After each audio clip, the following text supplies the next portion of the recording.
Now joining us is Walid Phares. He's the author of The Coming Revolution, The Struggle for Freedom in the Middle East.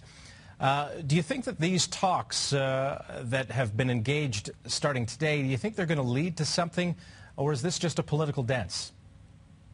Well, as President Obama has mentioned, one fact is clear, is that a change is going to happen. And this is a fact that the four players here, President Mubarak, who's leading the army, who's managing the secular opposition, and even the Muslim Brotherhood, they all know that there should be an interim. The question is about the interim, how to calibrate the interim, how much role for the departing government, how much role for the opposition.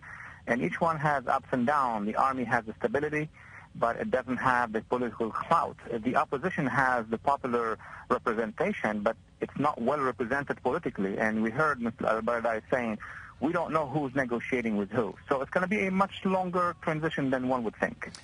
The U.S. president also has to be very careful because he may want to see a certain result, but he can't be too forceful in pushing for it.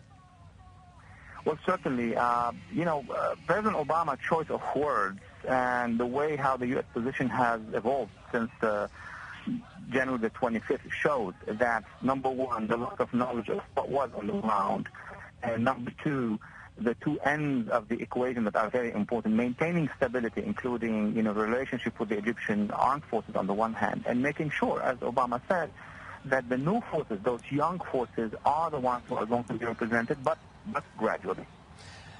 Do these talks open up the possibility that if they can't come up with some sort of interim arrangement to get them to at least September, that it opens the door for Mubarak to say, listen, I really have to stay here because you guys can't sort your stuff out? It is very difficult, even in the circles that are around Mubarak, in government and in the army.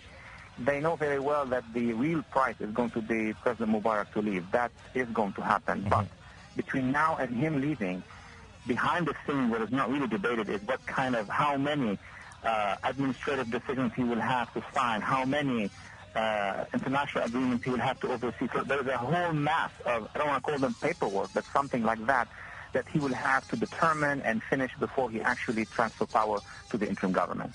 Ultimately, what role do you think the Muslim Brotherhood wants to play in a government if they're included in such, and would they want guarantees like certain cabinet posts? Well, that's a very good question. Actually, one of the most sophisticated and tactically savvy Islamist organizations in the region are the Muslim Brotherhood, because they have been out of office, in the opposition, marginalized for so many years. So they have survived decades and decades. They know that they cannot get everything they want in one strike. They have their ideology. They're not changing their ideology. What they're trying to do, number one, and they got it yesterday and today, is to be recognized by the vice president, and they are very happy for that. Number two is that they are always part of this vast opposition. And number three is to move slowly into government. And four, they will begin by very mild positions. They're not going to immediately call for control over the Ministry of Defense or Interior. They know they're not going to get it. So they will look at some ministries such as education or planning or agriculture, just to have their people inside the bureaucracies. Last question before we go here, but will an interim arrangement or an interim government be as difficult to cobble together in Egypt as it was in Iraq?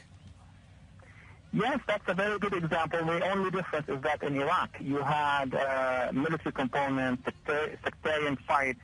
In Egypt, as you said in the introduction, Christians and Muslims are on both sides of the political divide.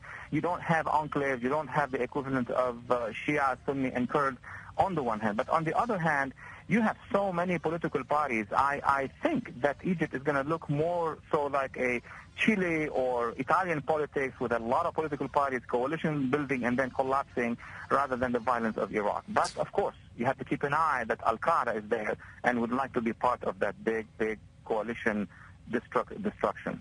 Author of The Coming Revolution, Walid Phares, you've been very helpful this weekend. Thank you very much once again for your time. Thank you for having me.